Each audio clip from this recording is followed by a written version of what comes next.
La computadora es un medio indispensable para toda persona que vive en nuestros tiempos. La usamos literalmente para todo. Y no es de extrañar, pues se encuentra en todas partes, desde nuestros teléfonos celulares hasta las laptops de oficina. Pero ¿alguna vez te has preguntado cómo enciende? No, y no me refiero a nada más conectarlo al tomacorriente y apretar el botón de todas las maneras posibles. No, sino en la manera en que los componentes son alimentados eléctricamente siguiendo una lógica para que funcionen de manera correcta y puedan ser dispuestos por el usuario final. Bueno, la verdad es que es todo un mundo complejo y hermoso, en donde fueron varios avances de toda la comunidad tecnológica que ayudaron a hacer este proceso más placentero para ti como usuario. Pues nada más nos toca presionar el botón de todas las poses y formas posibles, sí, hasta con el dedo del pie, y el bello proceso comienza. Bueno, eso a menos que no te prenda, pero supongamos que todo funciona como debe ser. Antes de comenzar con la explicación, te pido que si te gustan videos así similares, le des me gusta a este y te suscribas a este canal. Así podrás apoyarme y explorar conmigo el pasado, presente y futuro de la computación. Con esto dicho, comencemos este viaje por la placa madre. Existen varias versiones para este proceso que son aprovechados por distintos dispositivos dependiendo de la eficiencia, consumo de energía y velocidad requeridos, pero centrémonos en el de una computadora de escritorio. Ok, en la placa madre existen componentes que son esenciales para este proceso. En estos está el procesador. Es el componente que ejecuta los cálculos y operaciones que corren sobre una computadora. Aunque dentro del procesador existen muchos módulos que la conforman, no nos adentraremos en ellos. Es suficiente con saber que este componente es el que ejecuta las acciones. Es más, quiero que pensemos que cada componente aquí es un componente estúpido e inservible, pero que juntos dan la forma a lo que hoy conocemos como una computadora, capaz de realizar infinitud de cosas, hasta artes. Ya me estoy saliendo del tema, pero sí, es el principio de emergencia, algo que hará clic muchas veces en este video. La ROM, Read Only Memory o memoria de solo lectura. Como su nombre lo dice, es un pequeño componente que permite leer, y la información contenida aquí no se pierde, aunque no tenga corriente eléctrica.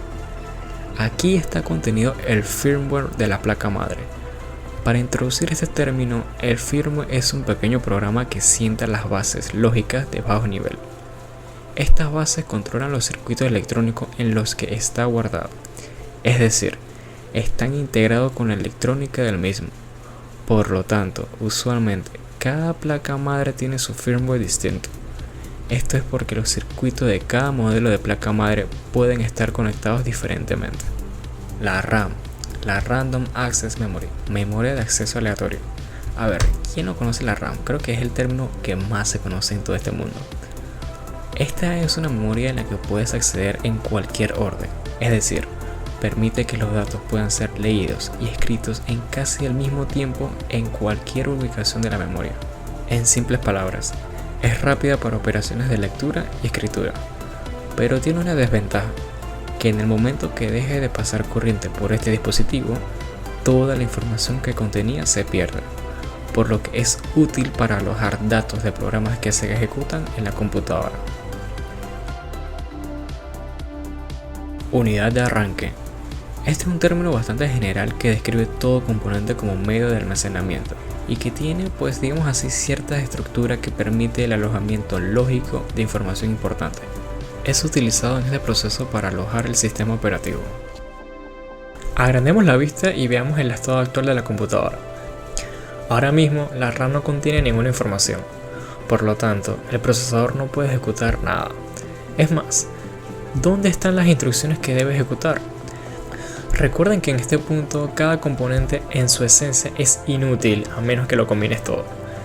Para solucionar esto, existe una conexión física entre la memoria ROM y el procesador que se activa siempre que se reinicie la computadora o que se encienda. Mediante esta conexión física, lo primero que lee el procesador siempre que se prende la computadora son las instrucciones contenidas en el ROM. Las instrucciones contenidas aquí forman un programa que comúnmente se le denomina firmware. La función primordial del firmware es la de controlar los circuitos electrónicos de la PC, para así garantizar su funcionamiento básico. Para ello, es el responsable de detectar módulos de memoria, dispositivos externos de entrada y salida y de ejecutar un importante proceso, el POST o el Power On Self Test. Es en este momento cuando se escucha el famoso pitido de prender la computadora. Y es así como la computadora comunica si existen fallos en el funcionamiento básico de los componentes, pues el POST realiza una serie de pruebas que determinan que estos componentes estén funcionando adecuadamente. Además, este proceso puede inicializar el estado de algunos componentes. Una vez terminada esta fase de prueba, pueden ocurrir varias cosas dependiendo del firmware. El término firmware lo conocemos coloquialmente como el BIOS. Este sistema fue el principal firmware usado desde las computadoras IBM, pero con la rápida evolución de las computadoras y el aumento de las capacidades, este firmware quedó un poco obsoleto para la nueva era. Para solucionar esto, varias compañías tecnológicas desarrollaron las especificaciones UEFI.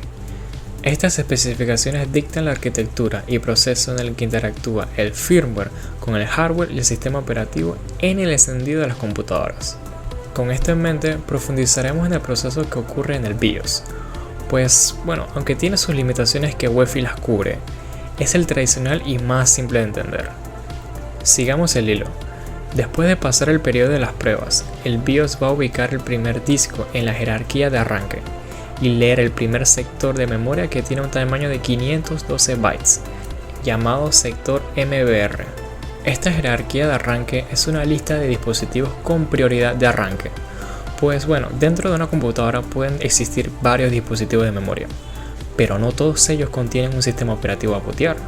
Por lo tanto, si en un dispositivo no encuentra el sector MBR, entonces continuará con el siguiente dispositivo en la lista, hasta agotar las opciones de disco o bueno, encontrar uno con que tenga un formato a bootear. Ahora, la gran pregunta es, ¿por qué debe existir un sector de memoria MBR en el disco de arranque? Recordemos que cada disco de arranque puede tener un sistema de archivos diferente. Por lo tanto, escribir código que satisfaga a cada sistema de archivos es una tarea monumental y compleja para el poco espacio que tiene la ROM para alojar el código del firmware. Para esto, la solución es definir una posición fija en el disco, donde la BIOS leerá los 500 bytes que contiene. En estos 512 bytes que tiene el sector, se usa 446 bytes como el área donde se aloja el código del bootstrap. Lo restante aloja una tabla de partición que documenta el alojamiento lógico de los datos en el dispositivo y la firma de seguridad que determina que este es un sector MBR. Ok, voy a hacer un énfasis de nuevo en el espacio que se tiene en el MBR para alojar el código del bootstrap. En realidad, 446 bytes es bastante poco para nuestros estándares y esto reduce bastante la complejidad lógica que puede poseer este programa. Por lo tanto, el bootloader, programa que se ejecuta a partir del código del bootstrap, se divide en dos fases. La primera fase está contenida en el sector MBR, el propio código ejecutable del MBR, que a su vez carga un bootloader más grande. Este bootloader más grande es el de la segunda fase y se encarga de preparar todo y cargar el sistema operativo contenido en el disco de arranque y transferirle el control al mismo. A este punto el proceso de encendido habrá concluido, pues lo que queda depende de cada sistema operativo, pero por lo general es que arranque sus procesos de inicialización, así como los programas de inicio que tienes activado. Ahora, sé que muchos aún tendrán la pregunta de ¿por qué mi PC tarda tanto en prender? Bueno, es simple, y si recorremos el proceso de encendido, vemos cómo la operación más pesada es la lectura de memoria. Y este es un punto clave, pues si tienes un disco HDD, la lectura de los datos contenidos ahí no será tan rápida, convirtiéndose ahí en un cuello de botella para el proceso de encendido. Y bueno, para esto se recomienda un disco de arranque que sea más rápido en estas operaciones. Por ejemplo, actualmente existen las tarjetas SSDs que, lo puedo decir con experiencia propia, valen la pena comprar, porque el proceso de encendido puede acelerarse en un 50% o más. Aunque sí, son un poco costosas, pero valen la pena. Y bueno, si no tienes para una que te pueda alojar todos los archivos que quieres guardar, entonces puedes optar con una estrategia híbrida, que pone a disposición una tarjeta SSD con suficiente espacio para el sistema operativo y un disco duro con el espacio para los datos y programas que necesites. Otra cosa que ralentiza el proceso de encendido son los programas de inicio. Sí, eso es que por conveniencia al instalarse en tu computadora corren desde el inicio. puede parecer entre comillas conveniente, pero recuerden que estos se inicializan después de haberse cargado e inicializado el sistema operativo, por lo que esto añade una carga de trabajo inicial mientras el sistema operativo va poniendo todo en orden. Es más, estoy seguro que muchos de estos programas de inicio ni lo utilizamos en la sesión, por lo tanto estarían manteniéndose activos consumiendo memoria. Y con esto dicho, el proceso de encendido es crucial y pues no contiene ningún truco de magia para que la computadora encienda y puedas hacer con ella miles maravillas, sino que todo parece ser piezas lógicas que encajan perfectamente en este proceso y hagan de esta experiencia tan fácil como apretar el botón de encendido.